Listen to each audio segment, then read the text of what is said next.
Hey, good morning, everybody. I was in a fun mood today, so I decided to change things up a little bit. So this is my front yard. I have just as many cool trees, and it's just as beautiful. This is one of the things that I had to put in place to stay sane and stay balanced in my life. So if you don't know who I am, I'm Rita Hickman, and I'm a body-mind expert, and I'm a shiatsu massage therapist, and my specialist is helping take women who think that this is it, this is their life, this is all it's going to look like, and helping them realize and put the habits and skills in place that really help you reach your dreams, whether it's to be a coach or a healer or to have a better relationship or to heal your family or help your kids or undo your past and rewrite it. My genius is helping teach women how they actually work and helping them learn the skills and put the habits in place and put the things in place that really get us to that level. So, one of the things that I was taught most of my life is that intellectual things could be learned, but emotional things, who you are, your personality, your emotions, all of those things were not learned. And you were either broken, oversensitive, there's something wrong with you, or you were successful. And that there was no in between. This is, the mold was made, it was broken after you were born, and you need to take what you've got and make the best of it. It's a great Midwestern attitude. And it's something that, it kind of gives a good peace of mind when you just sort of accept what you have and it is the way that it is. But I learned along the way because I was so unhappy. By the time I was 30, I had, my stomach issues were out of control. My emotional issues had tanked. And I had achieved all the things I was supposed to achieve. I got married to a great guy. I had a house. I had a job that I liked. All of that neat stuff. But I couldn't, I figured this is how I'm going to feel for the rest of my life. Not happy, run down, overwhelmed, exhausted, lonely, disconnected. I thought this is it and I have to make the best of it. Let me let you in on a little secret. That's not true. None of that is true.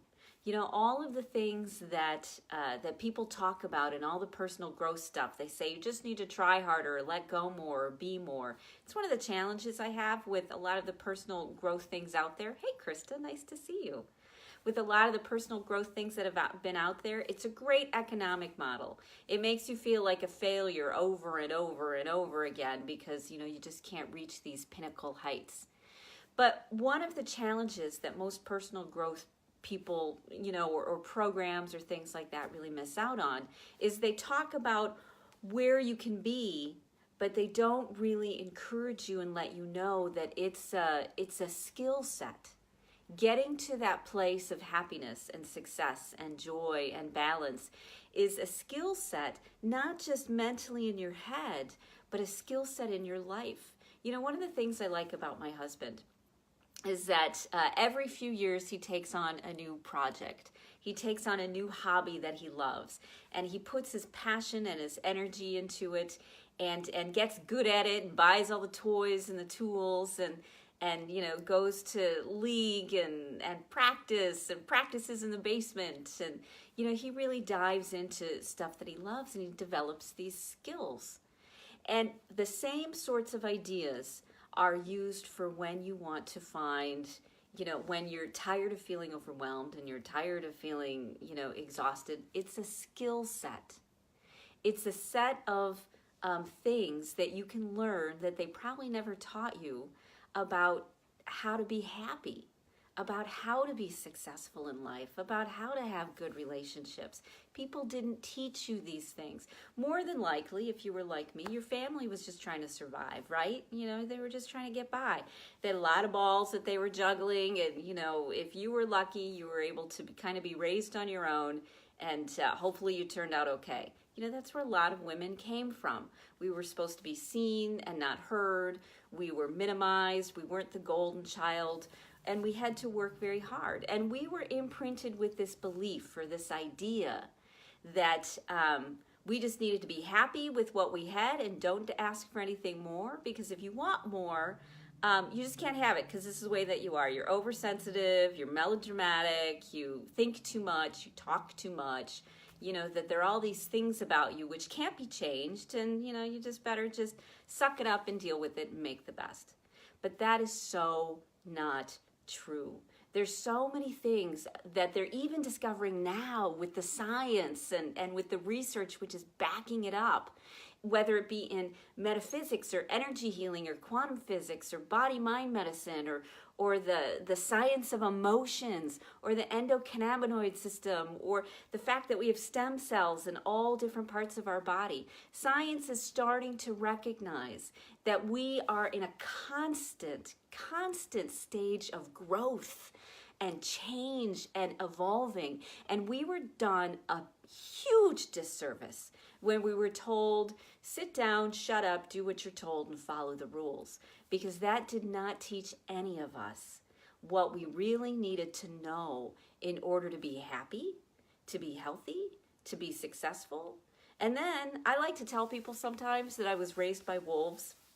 My family had so much going on that, I had to sort of figure it out from a child mind, how to live and how to enjoy my life. And that's a piece that's really empty of information. It's missing so many keys and so many things about how we work and what you need to do that we were kind of abandoned. We were emotionally abandoned. We were physically abandoned. We had to figure it out on our own. Let me tell you, there are skills that you can learn. You are not broken. You are not oversensitive. You're not melodramatic. You are not, cursed to be anxious or angry or depressed or frustrated or overwhelmed or exhausted. This does not have to be the life that you live. Not even close. Not even close to the life that you live. The life that you can live, hey Dina, nice to see you. The life that you can live is so much bigger. And one of the keys is learning how you work, how you particularly work. Now, there's some great generalities. That's why we go to doctors and that's why we go to, therapists and things like that, because there's some generalities that's true to the human condition. That's kind of a foundation. And once you get that foundation in place, then you can start to learn the skills about how you uniquely work. The special things about your system that affect you positively or negatively. And this is actually where your tribe and your community comes in. Because to make these changes in your life, to find that level of balance, you absolutely can't do it alone. And that is one of the biggest lessons I had to learn, is we're taught, as I said, sit down, shut up, you're on your own, suck it up, deal with what you are, and make the best of it and work hard. That was the lesson that I was taught.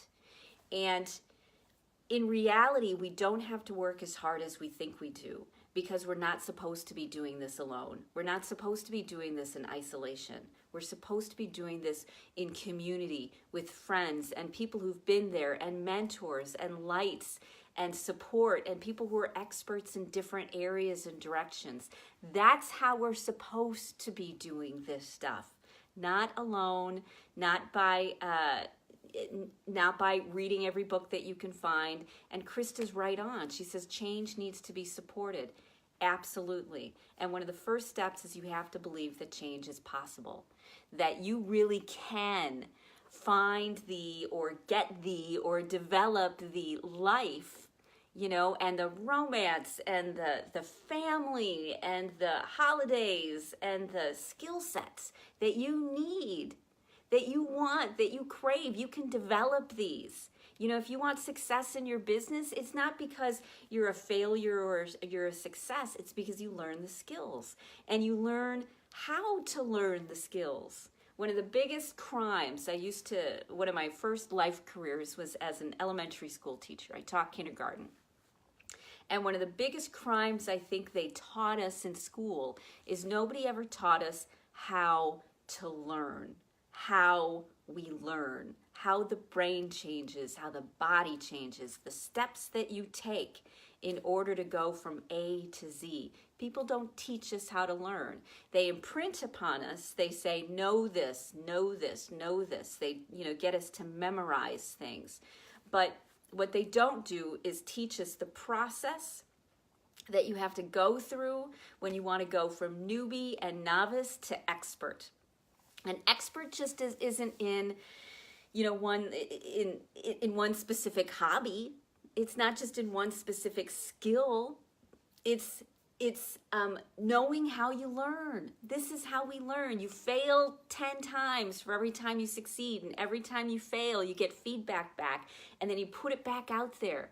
The basis of success is not having the perfect idea or being perfect or being amazing. The foundation of success is speed of implementation. You put something out there, you get the feedback, and then you make a tweak and you try it again.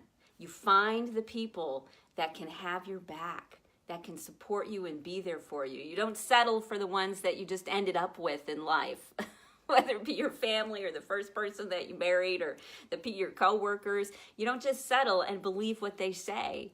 Instead, you actively find the people that can help you and help you learn how you learn. Yes, knowledge, Krista says, knowledge misfired when trauma is present. Yes, I have a good friend of mine, Irma, who would always say that it's crossed wires. Trauma and emotional PTSD or things that happen, especially in childhood, it crosses our wires. And we end up with these beliefs, these ideas that were, almost hardwired into our brain, that we're not good enough, that we'll never succeed, that our only value is what we give to people, and that we have to sacrifice in order to be loved. These are all the things that trauma teaches us.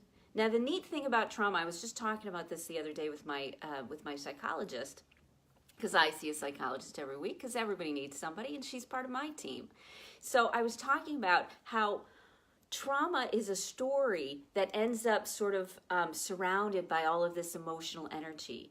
And healing from trauma is when you take that story and you integrate it, you weave it into the bigger story of your life.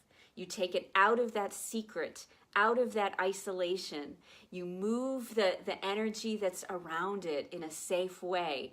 And now, because it's not so hyper protected, it can integrate with the bigger story of your life, and that is healing. Healing isn't just physical healing. Healing is also when you're able to take those stories and your beliefs and your ideas, which have kept you small, which have kept you controlled and enslaved and, go against the man. That's, I'm a little bit of a conspiracy theorist and a feminist for sure. These were the things that were taught to keep us under control, that were taught to keep us small so that other people could utilize us, or even from a place of love. They thought it would keep us safe, or maybe it was the easiest or most convenient, way to handle it. But it's up to you now to decide for yourself that you don't want to live like this. It doesn't have to be this way. And even if it's okay, even if it's good, you know what? There's our skills that take you to amazing. There are skills that take you to, white Christmas, that take you to, the things that you've been dreaming of and wanting. It's not because you're not good enough. It's not because you can't change. It's not because you're not coachable. It's not because you're broken. It's actually because nobody taught you the skills on not only how to heal, those parts and pieces of you that you've isolated and protected and kept secret because there was so much pain involved. They never taught you how to get through that. How to let that energy go and how to soothe it with the balm of compassion and love and companionship and empathy and self-reflection, and that movement. Nobody ever taught you that. And then it's neat because once you get on the other side of healing, then you learn the skill sets for happiness and success You know, the things that you can do physically and mentally and emotionally that take you to that level that you've always wanted to see. And that's the crime that so many personal growth things, and especially the male-oriented personal growth stuff, that they've taught to you. You've thought that because you couldn't be the guru in the mountain, that you were a failure, and why even try?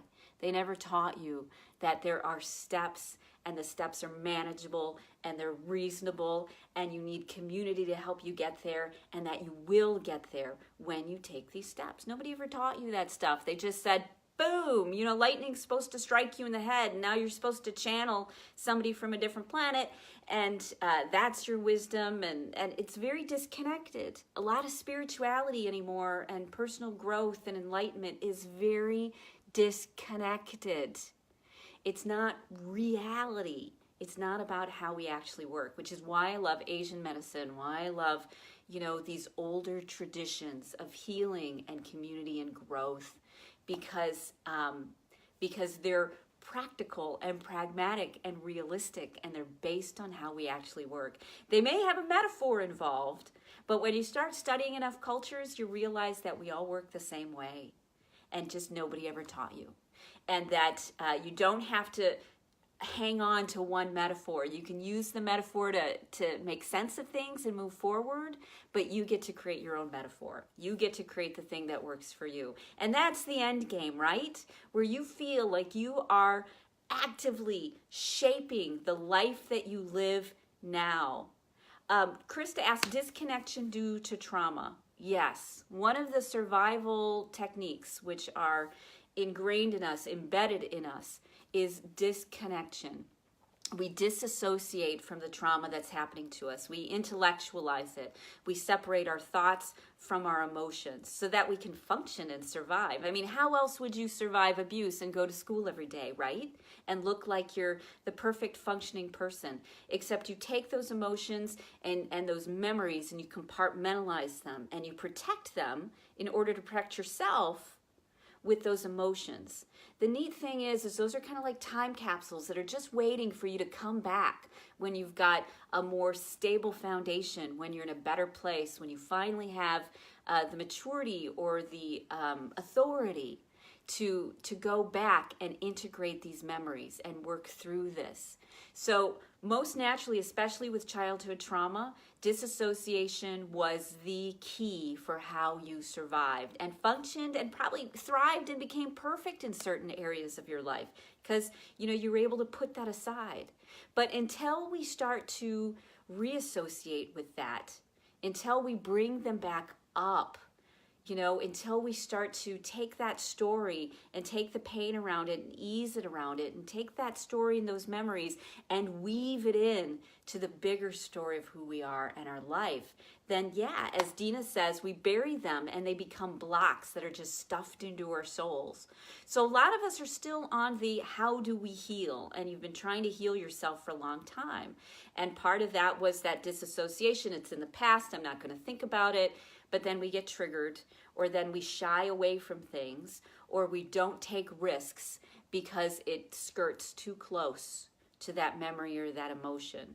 So when you're in a good place, you heal as well as learn the skills. Learn the skills on how to heal and learn the skills on how to be happy. Power is the end goal, according to Krista. It's not necessarily physical, but power that equals balance. Yes, it's the recognition that you have the power to shift and shape your life, and it's not dependent on one thing or one higher anything or something that's separate from you. It's not dependent on that it's a synergistic combination of what's going out in the universe, you know, as well as the skill sets that you have developed.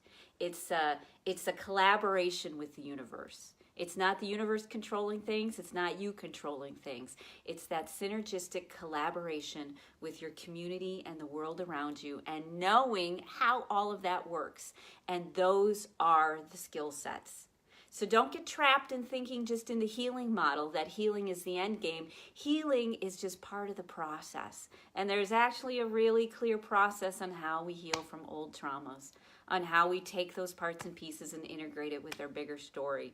There's tons of ways to do that, and it's so possible. Absolutely. You don't have to wait until you crash and burn to start working on these things.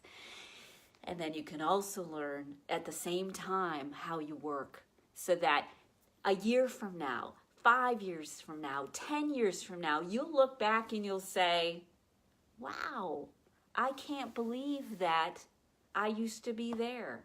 And I'm so glad I'm not in there. Dina says she needs a life manual. You know what? This is actually what started me on my path a long time ago. I went to a guru. He was an Ojibwe. He was awesome. I loved him. He was 350 pounds. He'd yell at his dog. He was a real human being. It was very cool how real he was. And I went to him and I trusted him and I looked up to him and I said, what I need is a manual. And what he said to me is, there is no manual. And I was like, you know what? Screw that. There's got to be a manual. I know there's a manual. And there is a manual. There is a manual. People say there is no manual, that you just have to channel it from, spirit or source, or you just need to, do something magical or mystical. And those are all fun parts of it. Absolutely. But the only reason people said there wasn't a manual is because they didn't understand the manual. They didn't understand how these things worked.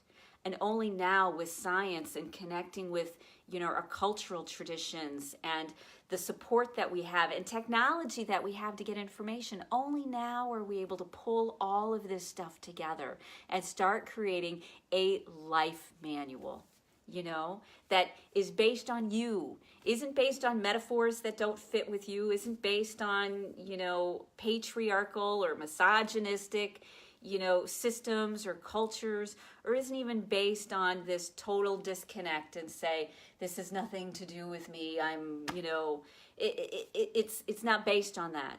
It's based on a skill set, on how you learn to be happy, how you learn to be successful, how do you create these things in your life, how do you get past your habits, how do you heal from your wounds. These are skills that you can learn. And when you find other people that can help you learn them, then you gather them around you and make them a part of your team so that you can. So yes, everybody wants a life manual. And fortunately for me, I've busted my butt, just like my husband has with all of his hobbies. My obsession and passion has been for, let's say the last 20 years or so, if not longer, to figure out this life manual, how our body-mind actually works, how we work. How we change our beliefs. That's why I started out my life as a kindergarten teacher, because I wanted to know how we work. And then it shifted into, a teacher for outdoor environmental education and outdoor spirituality. And now it's a teacher for other women who feel stuck and like they just have to accept the life that they're in. They just have to accept it, make the best of it, and be happy with it, because they don't know that they absolutely, positively, and there is a manual with small, manageable steps that will take you where you want to go so that you can create the relationships that you want with your family, with your spouse, with your kids, with your job, with, how your life looks, and most importantly, with yourself, so that you learn how to love and respect yourself at the deepest level. You learn how to connect with yourself. You learn how to set boundaries and all of that jazz, okay? There is a manual. And actually in January, I'm going to be doing something. We're going to be doing a strategic plan, and it's going to be talking a little bit about this manual, and it's going to help you set up the steps. So keep your eyes open for it, okay? Because it'll be like a half a day process with coaching and things involved, where everybody gets to learn how to set up for themselves that little path for the year to create that holistic life that you want in your business and your, blah, blah, blah, like I've already said. Okay? So cool. I'm so glad you're here. I'm so glad you hung out with me this morning. I got on my soapbox. I'm glad you're here to be a part of this wonderful synergy. So like, love, comment on other people's comments, share it. We got to get this stuff out there. And let's come together as a wonderful tribe. And if you need some help, if you feel stuck, if you want some help with your life manual, if you need some help with, your strategic planning, whatever it may be, Thank you. Dina and Krista are going to be there. That's awesome. If you need a little bit of help with it, we're keeping it super affordable. And we'll be doing it in January, and I'll be starting marketing it Friday and next week. Okay? Cool. So I will see you. Today's Friday, isn't it? Oh my God, it's Friday. And so I'll see you Monday morning, bright and early. Love you. Have a great rest of your day, okay? Bye.